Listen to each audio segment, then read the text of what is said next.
आज जानते हैं एक बहुत ही कॉमनली यूज्ड ईडियम के बारे में। ईडियम है कोल्ड फीट। अब जैसा कि हम लोग को ईडियम्स के बारे में पता है कि अगर आप इन वर्ड्स को देखेंगे और इन वर्ड्स के लिटरल मीनिंग को समझने की कोशिश करेंगे तो आप इस ईडियम के मतलब को नहीं समझ पाएंगे, क्योंकि ईडियम्स कभी भी लिटरल मीनिंग नहीं लेते हैं। तो कोल्ड फीट मतलब ठंडे पैर। तो ठंडे पैर से आप क्या समझ सकते हैं? एक सेंटेंस को देखते हैं। He had cold feet before his big presentation. उसका कोई बड़ा इंपॉर्टेंट प्रेजेंटेशन था, उससे पहले उसके पैर ठंडे हो गए। अब आम तौर पर अगर आप गेस करना चाहें इस सिनेरियो में तो आपको क्या लगता है कि क्या हो सकता है? अगर आप एक छोटा मोटा गेस करें तो सोचिए किसी इंसान के अगर हाथ पैर ठंडे पड़ने लगें किसी बड़ी चीज़ के आने के पहले। कोई प्रेजेंटेशन है, कई बार कोई स्पीच देने जा रहा होता है स्टेज पे, उसको हम लोग कहते हैं यार लग रहा है इसके हाथ पैर ठंडे पड़ रहे हैं। तो ऐसा नहीं कि कुछ बीमारी है या कुछ परेशानी है, नर्वसनेस की बात हो रही है। The person looks nervous. तो मीनिंग है इसका बीइंग वेरी नर्वस। जब कोई इंसान नर्वस होने लगता है बिफोर एनी बिग इवेंट, कई बार लोग शादी ब्याह के कॉन्टेक्स्ट में यूज़ करते हैं कि उसकी शादी होने वाली है, it looks as if she has cold feet. तो he had cold feet before his big presentation का सिंपली मतलब यही है कि वो बड़े अपने इंपॉर्टेंट प्रेजेंटेशन के पहले नर्वस था, काफ़ी नर्वस था। तो नर्वसनेस होना, थोड़ा घबराना, परेशान सा होना, उस चीज़ के लिए यहाँ पे कोल्ड फीट का इस्तेमाल किया गया है। एक अच्छा इडियम है, एक काफ़ी कॉमनली यूज इडियम है। आप कई बार इडियम्स को देखेंगे, मुझसे कई बार स्टूडेंट्स पूछते हैं कि सीधे सीधे नर्वस भी तो कह सकते हैं, क्यों ना, हमें ये सीखने की ज़रूरत क्यों है? तो बिल्कुल सही बात है कि आपको ये सीखने की ज़रूरत क्यों है। कोई ये सवाल अगर पूछता है तो मैं ये कहता हूँ कि आप अपनी लैंग्वेज को तो कंट्रोल कर सकते हैं। आप ये तो कह सकते हैं कि हाँ, मैं बीइंग नर्वस ही बोलूँगा हमेशा, मैं कभी कोल्ड फीट का इस्तेमाल नहीं करूँगा। लेकिन क्या आप दूसरों की लैंग्वेज को कंट्रोल कर सकते हैं? क्या आप जो राइटर्स लिख रहे हैं या जो लोग बोल रहे हैं उसको कंट्रोल कर सकते हैं?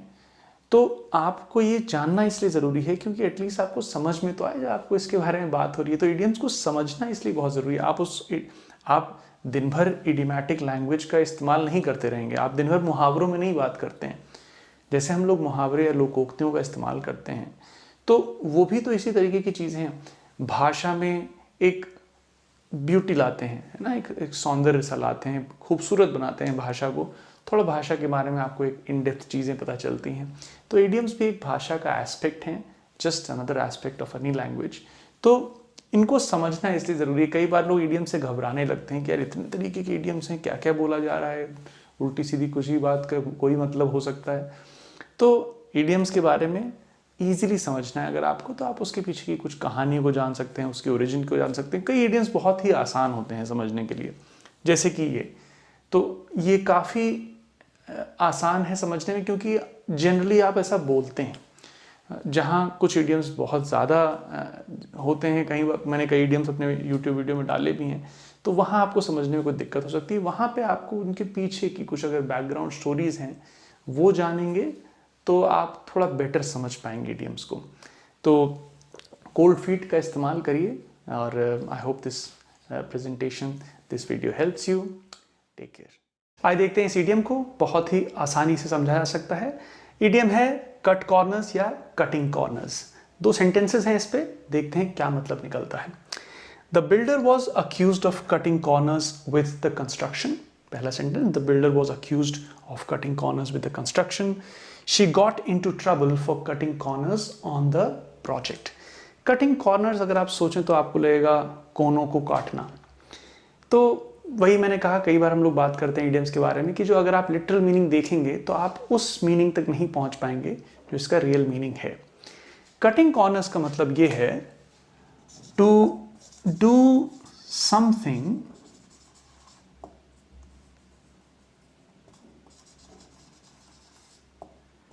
in the quickest, easiest or cheapest way to do something in the quickest, easiest or cheapest way, ये अकेला ये नहीं है, often sacrificing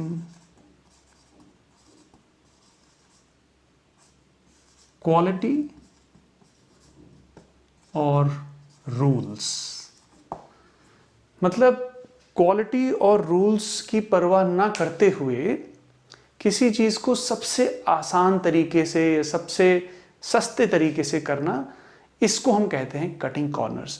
तो किसी चीज को आसानी से कर लेना स्मार्ट वर्क में आता है, लेकिन जब आप किसी चीज को ऐसे करें कि आप क्वालिटी के साथ या रूल्स के साथ कॉम्प्रोमाइज कर रहे हो, कहीं रूल्स के साथ हेरफेर हो रहा हो, तो वो कटिंग कॉर्नर्स की श्रेणी में या कैटेगरी में आता है।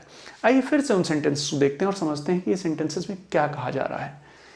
The builder was accused of cutting corners with the construction. मतलब बिल्डर पे आरोप है कि उसने कंस्ट्रक्शन में कॉर्नर्स कट किए। मतलब कंस्ट्रक्शन उसने सस्ते मटेरियल से किया होगा, जिससे कि जो कंस्ट्रक्शन की क्वालिटी है वो कॉम्प्रोमाइज हुई होगी, या जो रूल्स रेगुलेशंस होते हैं कंस्ट्रक्शन के वो कॉम्प्रोमाइज उनके साथ कहीं ना कहीं हेरफेर हुआ है। तो इस चीज़ का आरोप बिल्डर के ऊपर लगा है। कई बार लोग सस्ता सामान यूज़ कर लेते हैं अपने प्रॉफिट बनाने के लिए, और लोग जो उस बिल्डिंग में रहेंगे उसकी सेफ्टी को नज़रअंदाज कर देते हैं। तो ये सारी चीज़ें कटिंग कॉर्नर्स की श्रेणी में आएंगी, अच्छी चीज़ नहीं है ये। She got into trouble for cutting corners on the project.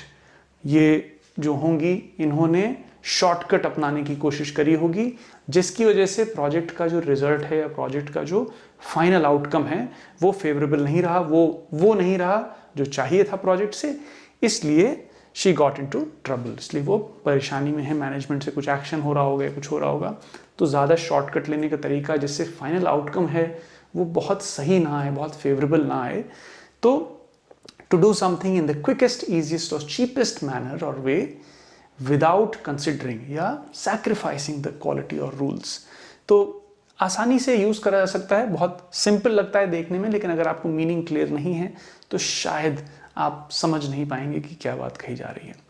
तो आई hope this discussion helps you. कहीं कोई आपको और एक्सप्लेनेशन की ज़रूरत लगती हो तो please let me know in the comments. I hope it helps. Take care. आइए जानते हैं इस बहुत ही कॉमन से इडियम का मतलब। बहुत कॉमनली यूज़ किया जाता है, नेटिव लैंग्वेज स्पीकर्स बहुत ज़्यादा बोलते हैं इसको। कई किताबों में आपको बहुत लिखा मिलेगा। कमेंट्री में मैंने बहुत लोगों को सुना है, बोलते हैं इंग्लिश कमेंटेटर्स इसको बहुत यूज़ करते हैं, स्पेशली जब आप क्रिकेट देख रहे हो।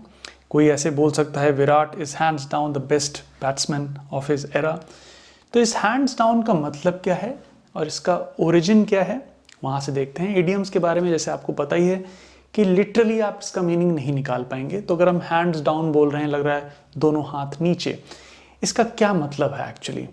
अगर हम इसको लिटरल सेंस में देखें तो अगर यहाँ बोलें he won the championship hands down, तो इसका क्या मतलब निकल रहा है? अगर कोई इस फ्रेज का मतलब नहीं जानता है तो क्या निकालेगा? इसका मतलब कि उसने चैम्पियनशिप दोनों हाथ नीचे करके जीत ली। लेकिन क्या इसका ये मतलब है? नहीं। आइए इसके ओरिजिन पे ध्यान देते हैं।